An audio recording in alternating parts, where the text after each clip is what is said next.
I don't know if you guys have heard, but Valorant is getting pretty big in China. And they're currently having a tournament that tells them which Chinese team is going to go to Ascension and then win and go to VCT. But we don't know who else is in VCT. We don't know anything, or at least I didn't know anything. I had a meeting just a couple of days ago with a guy from Riot China, and he was, he'd listened to Plat Chat, and he was like, okay, guys, love the show. I'm a member. Didn't say that, but you should be a member. He said, I love the show, but it's clear that you don't really know what you're talking about when it comes to Chinese Valorant. And I held my hands up and I was like, yeah, of course. Yeah, we literally don't know about Chinese Valorant because the entire process seems really weird. Trying to connect the Chinese VCT circuit with the rest of the circuit has led to this bizarre situation where there's currently a tournament going on, and I'll show you guys, called the Heritability. Watch out for the VLR flashbang, #LightCrew. So there's this current tournament going on, which is getting people points to be able to play at Ascension, but we don't know which teams are in Ascension. So the guy said, listen, sat me down, walked me through the entire thing. And now I'm going to pass on my knowledge to all of you so that we can actually be aware as a community, as an English-speaking community at least, maybe this will get translated into other languages too, about what is actually happening within the Chinese VCT circuit. So what's really going on here? So there are 3 acts in China. That's how it's worked this year. And each one gives you points towards Ascension. But all of the teams are participating at the moment because they don't know which teams are going to be involved in the partnerships program. Remember that the partnerships teams are not chosen because they're the best teams in the world. That's not how it worked for Pacific, EMEA, or Americas. And that's also not how it's going to work for China. It's to do with, the history of the org and how much backing they've got and whether they're financially sustainable. It doesn't always work. Evil geniuses. But, it's supposed to be a system that promotes sustainability rather than just the best rosters in the world, because rosters can change up super quickly. You want a little bit more stability if you're going to have a multi-year kind of setup with these teams.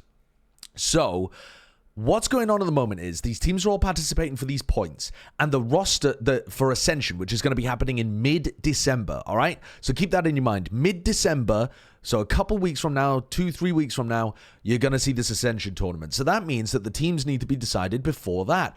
And in fact, the rosters are going to be locked on December 1st. So Ascension, mid-December. Roster lock, December 1st. No team in China can make a roster change after December 1st until Ascension is over. They'll still be able to change their roster heading into 2024. Don't worry about that. Some of them are going to have to, actually, because they have more than one import. But we'll get onto that later. But the rosters are going to be locked so that the teams that get into partnerships can't just send some of their players over to win Ascension. And, there needs to be some competitive integrity involved. So the rosters are locked December 1st, and then early December, there is going to be an official announcement about which teams are involved in the Chinese VCT. There's some teams that we would consider from the outside to be locks, like EDG or FPX or something like that. But when there's 10 teams that are getting long-term partnership spots with VCT China, there's actually a lot of different organizations there that might be involved that we don't know too much about. So that's going to be exciting for me. Riot have also told the teams that they're allowed to tell their fans before the official release date. So in early December, you'll see some of these teams, if you follow them on Weibo or follow them on Twitter or something like that, probably sharing with their fans the announcement, hey, we made partnerships, woohoo, awesome, it's kooky and crazy. And then there'll be an official announcement confirming all of the teams, just in case we missed any, because, we're not tapped into all of the Chinese social media situations. So these are the points as they currently stand. You can see them on Liquipedia as well if you want a slightly more aesthetically pleasing version of them, but I like my light mode VLR.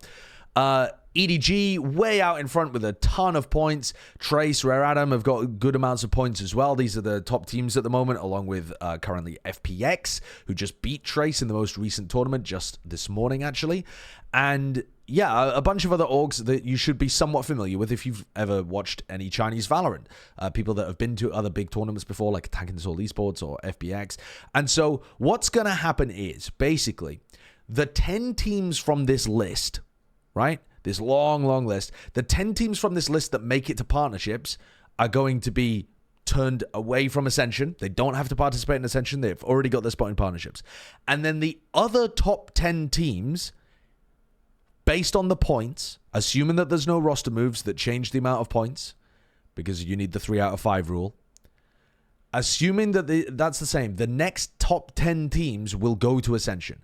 So let's say, you know, in an ideal world, maybe all of these top 10 teams get picked up for partnerships. All right, let me see if I can highlight them. 1, 2, 3, 4, 5, 6, 7, 8, 9, 10. In a really simplistic world, these 10 teams, boom, they go to partnerships. And then the next 10 teams are playing in Ascension. Now, that's not how it's going to work because, again, the top 10 teams are not going to be necessarily the ones that get put into the partnership system. So, you know, maybe there's some of these top teams that still have to play in Ascension. But after Ascension, there will be an open period where, you know, roster moves can happen. So if you're a second place Ascension team and you still have some really good players and you didn't get picked for partnerships, then you can still participate. It's just there's going to be a lot of last minute roster moves. Another really important point to talk about too is that the Ascension format is going to be the same as the Pacific one for this year. So it's 2 groups of 5. Like I said, there's 10 teams involved. And then they go into a playoffs format that looks like this, where it's like a gauntlet style system, I suppose you would call it, where some team gets automatically seeded into the semifinals. And then, you know, you've got your games as they're played. The other important thing to note as well is that the Chinese scene at the moment is not just filled with Chinese players.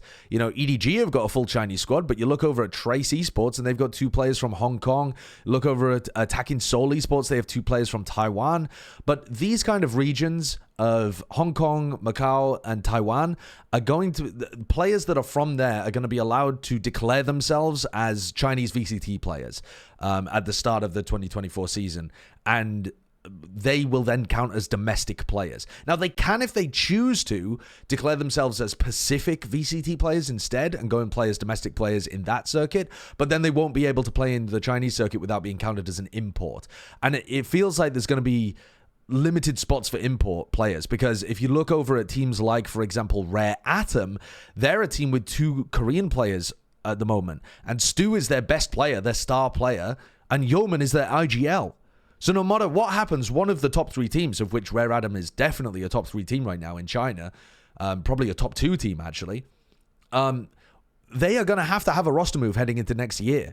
They will be allowed to play in Ascension, as far as I'm aware, with their 2 Korean players. But if they go into next year, they are going to be limited to 1, and then they can pick from, you know, any mainland Chinese players, any players from Macau, Hong Kong, or Taiwan who want to play within the Chinese circuit and declare themselves as Chinese players. And then again, if those players who are from Hong Kong, Macau, and Taiwan wanted to participate in the Pacific circuit or any other, the Pacific circuit, let's say, in the future, they would have to be counted as imports and play a year as an import before they would be allowed to be counted as a domestic player again. So all of the standard rules apply that way, but if you want to be in the Chinese circuit, you need to apply to be a Chinese player right now in 2024. Otherwise, I believe the gate is locked. So that works slightly differently. Now, you might have seen while I was flashing this bracket around as well that there's been some kind of unexpected results here. I mean, just earlier today, I did a co-stream of this game where Rare Atom 2-0'd EDG. It's not the most surprising result in the world. Rare Atom have been very good. Like I said, a top 3 team, now pushing towards top 2, maybe even the best team in China, based on the results of this tournament, because EDG have been in a bit of a slip recently. But EDG have lost to Trace in the previous tournament and ended up coming back in the grand finals to beat them there, or at least in the rematch to beat them there. I can't remember whether it was exactly in the grand finals, but EDG are going to be playing FPX and then going on to the grand finals. So I wanted to talk about how EDG lost. So rather than just making this a topic of conversation around simply the how the Chinese system is working overall, I actually want to go through some of the examples of this match and explain some of what happened in this. So, first of all, I want to walk you through this round, which is round 5 here. And this is EDG up 4-0 on the first map of Lotus. And I want to take you through what went so wrong. So, a lot of what was going wrong was their ideas with the ult plays. This is a rifle v rifle round. And let's have a look at how Kang uses his showstopper, which is normally, by the way, a fantastic tool to be able to get into the C site or possibly get into the A site once you've already taken some space. But I've never seen somebody use it quite like this. Now, he gets absolutely eviscerated, and to his credit, he probably wasn't expecting 4 players from Rare Atom to be all grouped up over here towards A.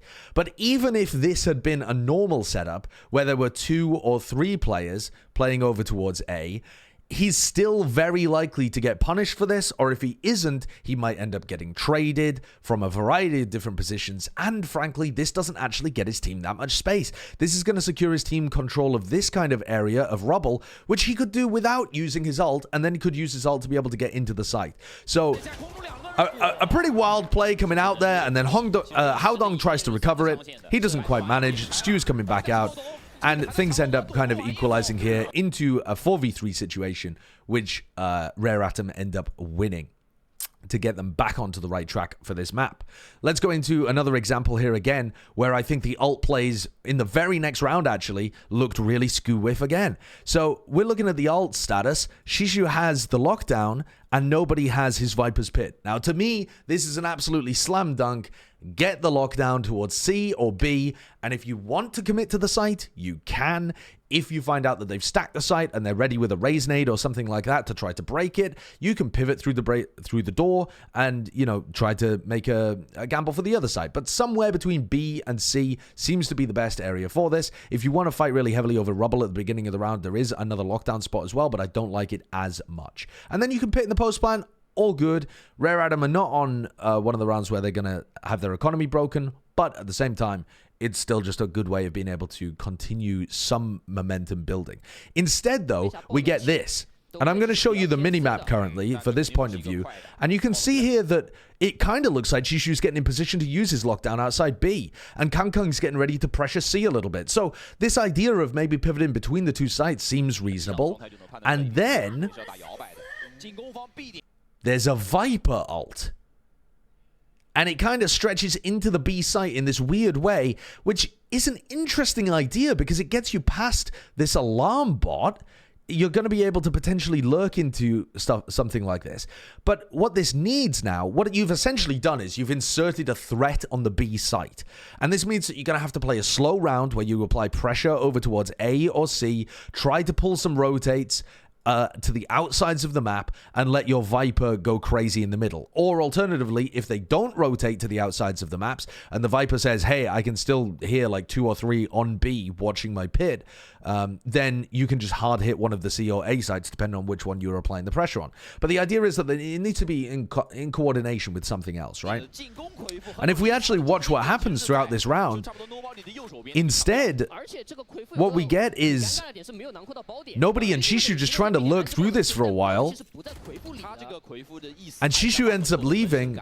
The rest of EDG are not applying pressure anywhere else. Kankan is the only person who's even, you know, anywhere close to one of the other sites. Nobody has to dodge the Viper's Pit. They tried to take some space back over towards A, but Kangkang isn't with them.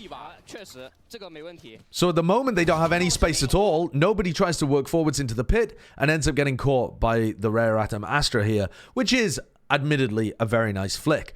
But there's just no synergy with what nobody's actually trying to achieve here.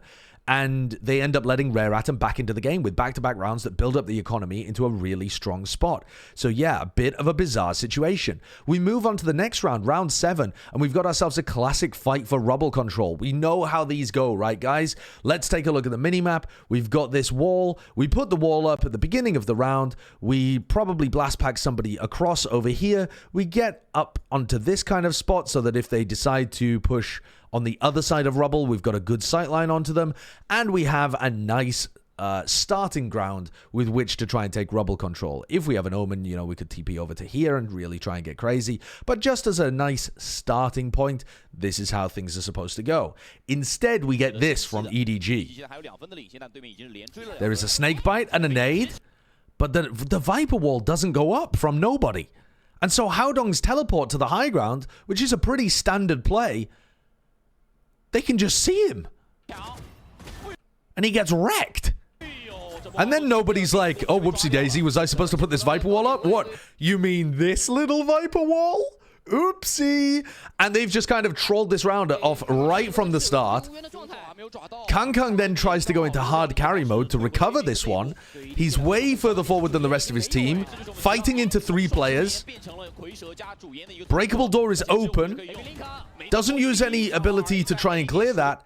And Kang tries to carry his team out of a bad situation and just makes it worse. They're now in a 3v5. And it's pretty much unwinnable. And EDG have gone from being 4-0 up to now being 3-4 and barely holding on to a lead. And also some of their players in a bit of a rough spot economically. So we're going to move things along a little here to the point at which they're 4-4. It's round 9. And I want to show you again this rubble control because I want to point out some of the things that Rare Atom were doing well. And what Rare Atom were doing well were their rubble control was good. They're using a Haunt. They're using a Boombot. They're mixing it up. Sometimes there's a Seize Nade. Sometimes there's a Haunt Nade. Sometimes there's Snake Bites. Sometimes there's a pull. You know, they're really making a good job of rotating different pieces of utility to make it difficult for them to play around. And in this round, Stu gets posted at the classic spot over here. Kang goes to try to re-clear it.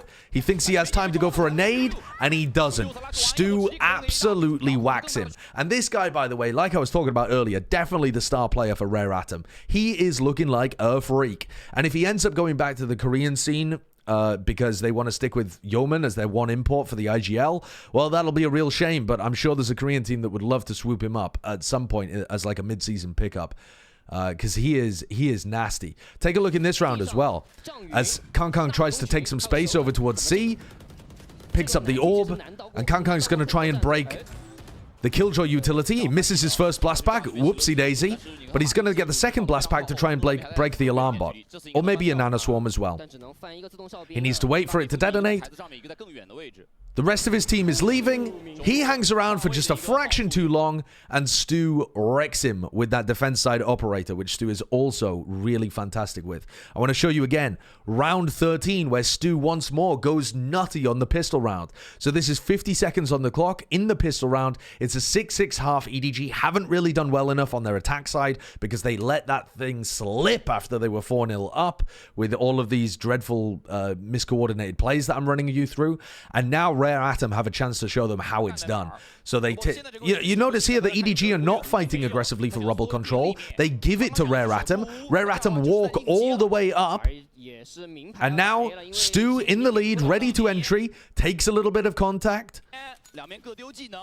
You notice here that nobody blooms his orb, and he throws a snake bite down, so he thinks that Stu's gone backwards. Stu hasn't. Stu is took to the right side of him, picks up nobody, and then swings through the wall and diffs Kang as well. Nasty good play from Stu on the pistol. And at this point, it's pretty much over, right? You're down 8-6. You already had a bad attacking half on an attack-sided map. Well, it does also get worse, because at this point, round 15, this is the only chance for EDG to get back into this game. They're on an anti-bonus. I mean, look at the weaponry on the other side. They've got a Sheriff, they've got a Marshal and a Guardian, 2 Bulldogs. It ain't looking great for Rare Atom when it comes to the monetary side of things, because this is their bonus round, right? They don't have many ults to really work with, but Stu is going to be close to one. So you know that Stu is going to be playing for one of these ult orbs here. And you think that it's likely going to be a C hit if that's the case. So to start this round out, I want to point out it's a minute on the clock, right? I've got it at this point. Not too much had happened. Rare Atom are playing a slow round here. They've got Viva just holding down this space over towards A. And what I want to point your attention to is this Prowler and then the gamble from EDG to rotate over to C based on the information that they have. So here comes the Prowler. It doesn't see anybody. So good patient play from Viva here. He can communicate to the rest of his team. These guys, you know, if you want to return to me at A, you can. His team decide, no, we're going to take this ult orb and we're going to use our showstopper to hit C. It's a good game plan. I like it. Stu picks up the showstopper. And they know that Stu is going to be playing for this ult orb. So EDG have thought about this, and they want to set up a play here where what they're going for is that this orb gets bloomed, a Haunt gets popped at the top of here, or somewhere on a high ground. I'm not exactly sure where exactly Smoggy throws the Haunt. But the Haunt is designed to light up some of these players that are playing in Mound, and then you get spam kills through your own Viper Orb, right? That's the idea. Now, the Haunt gets broken immediately, so great heads-up play from Rare Atom. And then EDG are like, well, fuck it. if we allow them to push with the showstopper, we might die. So instead, we're going to try and take the fight to them. Now, remember that they have a massive economy advantage. They can just play for the site stack here. They know that Rare Atom are on C. They know that they're going to try and showstopper into them. And they have 4 players here ready to defend it. So they would be pretty fine in this situation. But instead, this is what they go for. They try and fight into Mound in this tiny little choke point. Stu gets a kill with the showstopper whilst being able to maintain his life. And once this all trades down, it's only Haodong left. And even if this was a 1v1, Haodong would not be favored because he's on the other side of the map. But it's a 2v1, and EDG have lost the anti-bonus, and they're now about to go down 10-6, and they're on the defense side of Lotus, which is not the favored side. So at this point, it was just game over. Great play from Rare Atom, playing the meta kind of systems really nicely, much better than EDG, mixing things up, having great performances coming out from Stu in particular on this map, I thought. And yeah, just great play against a team that really wanted to take them to Lotus. So now we see them play on Sunset. And this is where things get even weirder, actually, because we've got a Sova coming out here, which may end up being a bit more meta to counter the ciphers being played on this map. On the other side of things, we have Kang swapping from Duelist over to Cypher because he likes to lurk on the attack side, I believe, but it didn't look very good. You've got Smoggy picking up the primary Duelist, which is not that unusual, but the Kang Cypher was definitely a bit strange. And let's have a look at Kang in this round. This is round 3. Again, it's another anti-bonus, so pretty similar to round 15 that we just watched, where EDG are favored economically. They've got the better weapons. So what do they go for in this round to create themselves an advantage? Well, the vast majority of their team is headed towards B main, and Kang is headed towards mid. Now, take a look at how sick this Sova drone is. Have a look on the minimap of where this Sova's throwing the drone from. A very safe position behind the box at top mid, and look at where it goes. It goes all the way up, lands on this little vertical roof, and then goes even higher up to be able to see everything in mid. Now, I say everything. It can't quite see everything. It doesn't see you if you're sat kind of behind this corner at tiles. It doesn't see you if you're stood where Kang currently is, behind the pillar in the middle. And it doesn't see you if you're really close to the wall over here too. But it does clear a huge amount of mid, gets good info. It's difficult for the attackers to hear, so it's difficult for the attackers to be pre-aiming to break it. And it lasts for a little longer than something like a Haunt would in the same kind of position. So, yeah, cool drone. Kang sees it with the cam. And then Kang is going to try and make his own play. Now, normally when teams are going for a solo lurk play in mid, they're a backstab. Think about how Kang was playing when he was playing Chamber, actually, on the attack side. Think about how John Cutie plays it when he is running a lot of 4-1 defaults with Sentinels. He's going to be the late lurker, the backstabber. He's going to work off the fact that his team have pulled rotations into one direction because they're grouped up over there. Right now, EDG have actually pulled no rotations. These guys over in B main here have not attracted any attention because the trip hasn't been broken, because they haven't threatened to pop into the site. In fact, they haven't even really made too much noise. So I'm not even sure that Rare Atom knows that they're heavily towards B main currently. And Kang goes for this play, relying on his mechanics to be able to get him the kill, and he dies. It's a great shot by Viva. Don't get me wrong. I'm not trying to say that Kang was making a terrible play there, but he's going for an aggressive lurk without the value of his teammates pulling rotations in one direction or another, just trying to rely on his own aim to break things open, and he fails it in this instance. Let's take a look at round 4 here, which is an awful post plant. So I don't really want to show you how they got into this spot because it's not particularly relevant, but EDG were on an eco after failing round 3. And they are now in a situation where they can actually win this. So let's take a look at what they go for. They're going to push a lot of people up through elbow with the Prowler. Kang comes around the other side. They're going to apply a lot of pressure here to Stu. And Stu dies to 1 bullet from a Vandal. He's on 36 health. He's got a judge, though. He gets blinded. Good paranoia. Good boombot. And Smoggy, it didn't need to land a headshot, but he did anyway for style points. Let's pause here. They're in a fantastic spot. Kang's got good information over towards A-Link. They've cleared out the entirety of elbow. Yes, there could be somebody over towards CT, but they just killed Yihao, the Omen, in that spot. So it seems fairly unlikely. They also know that the Cypher's been hard anchoring B, and they know that the Sova's been playing around mid, so they're only really worried about the Sova. Let's see what great post-plant positions they get and where they plant for maximum efficiency. Wait, what? Wait, why, guys? Why are you planting there? Wait, guys, why are you planting in the worst spot for post plants when you're not under too much pressure? Well, at least Smoggy and Nobody will split up, though, right? Oh, wait, they're just sat on top of each other. Oh, wait, they're just sat on top of each other, and Nobody is just jump spotting like he's a rabbit. Huh.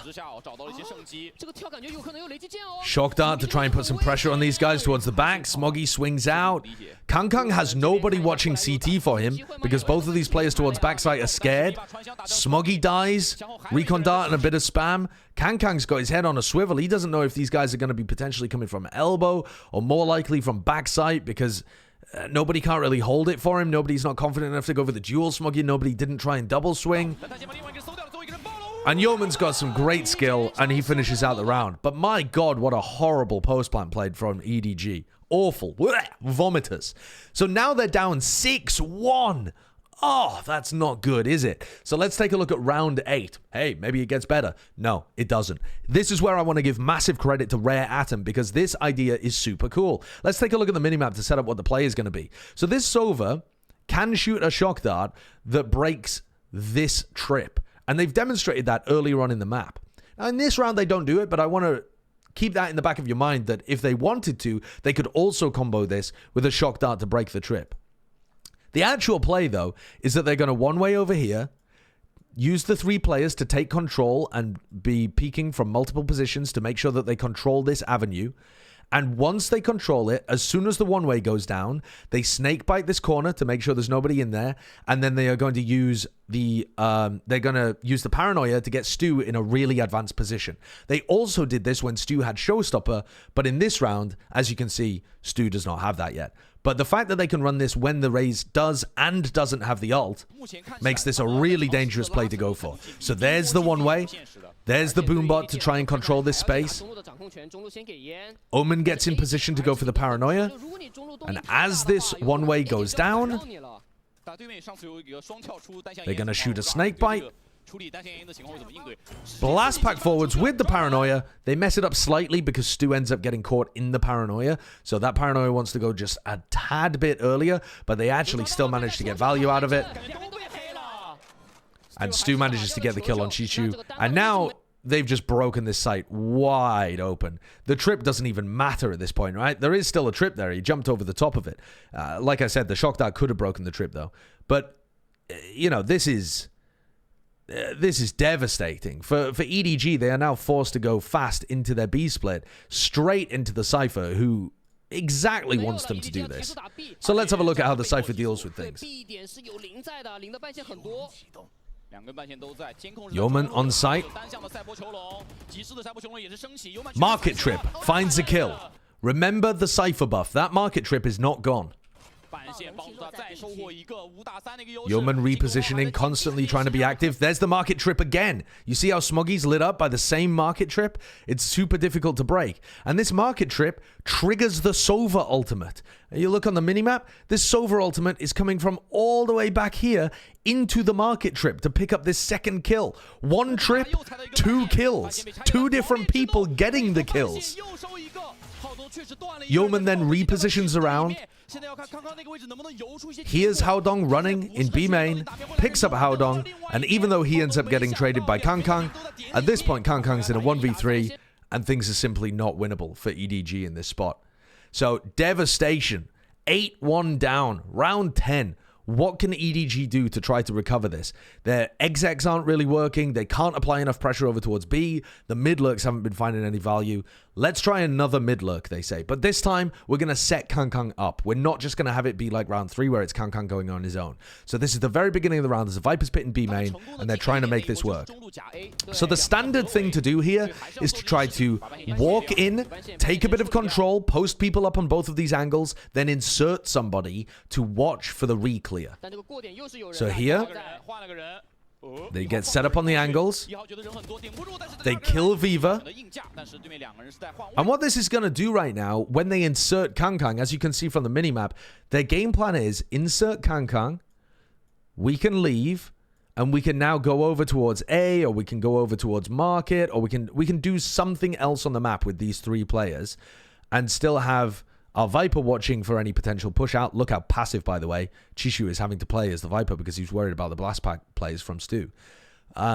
But yeah, Kang is supposed to catch the re-clearer. So as long as Kang plays with a bit of patience here, he's going to be able to catch somebody that has to go and regain information in mid. So remember, patience, the name of the game. Does that look patient from Kang? It doesn't to me. His crosshair plays, he's not static, he's moving, he's going through his own smoke.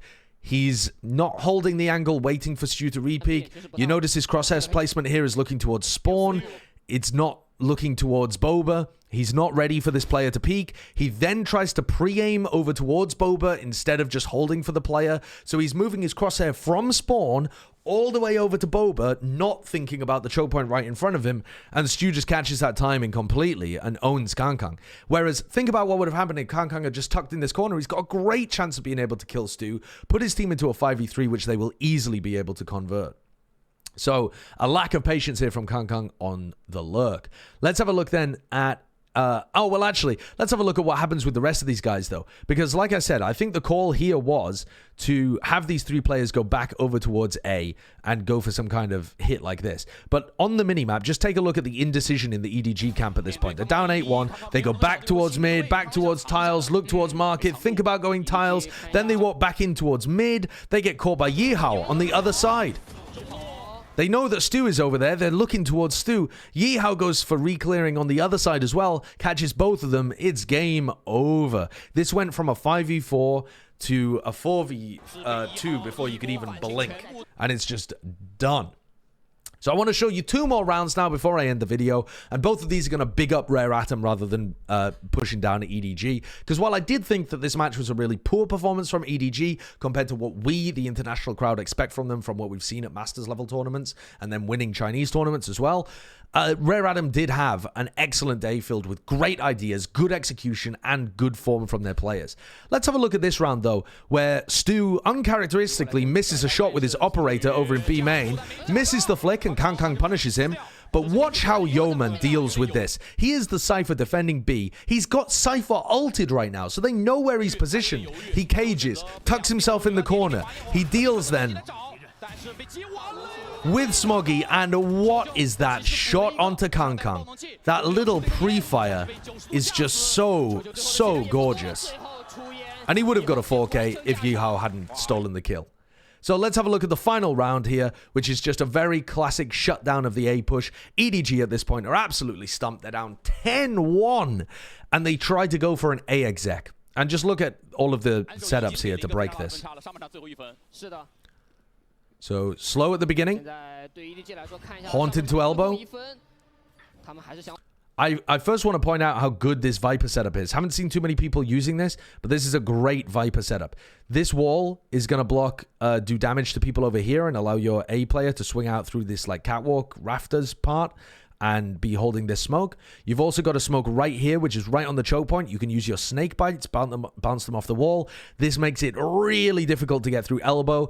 And you've also got the smoke to stop people getting through the A-link, A-main kind of area too. So, good Viper setup overall. Then we have the value from this high box position, which they don't anticipate. Problem with the Omen. And the Omen blind. You can see that Smoggy is full blind here. Kang is also full blind. Stu gets the op kill. They dominate everybody trying to come through. And even though Chishu manages to pick up a kill, this is now a 3v2 where they're ready to flood retake. Stu even has the shorty, and they finish off the half 11-1. And at that point, it really is game over. So, are EDG going to be able to pick themselves back up? They have done in the past. They've won the rematches against teams that have beaten them, like Trace in the past, or like FPX in the past as well. They've always been good for it in the rematch. But it really does feel right now like the Chinese scene is getting much closer to the quality of EDG. And I think that part of that is because EDG are slipping a little bit, but also teams like Rare Atom and Trace are looking hot.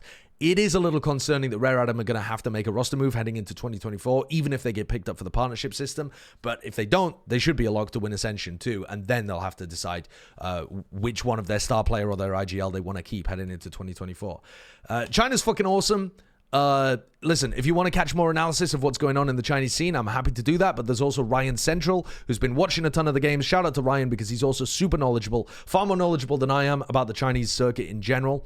And yeah, you can find him just by looking up his Twitch or looking up his YouTube or Twitter or anything like that. And yeah, give me a little subscribe to this channel too. This is not my main channel. This is my Valorant channel. You might not be subscribed even if you watch the video. So just have a scroll down and have a check. And I'll do more videos talking about Chinese Valorant and some more videos talking about like Leviathan and stuff like that in a couple days time. So I'll see you then.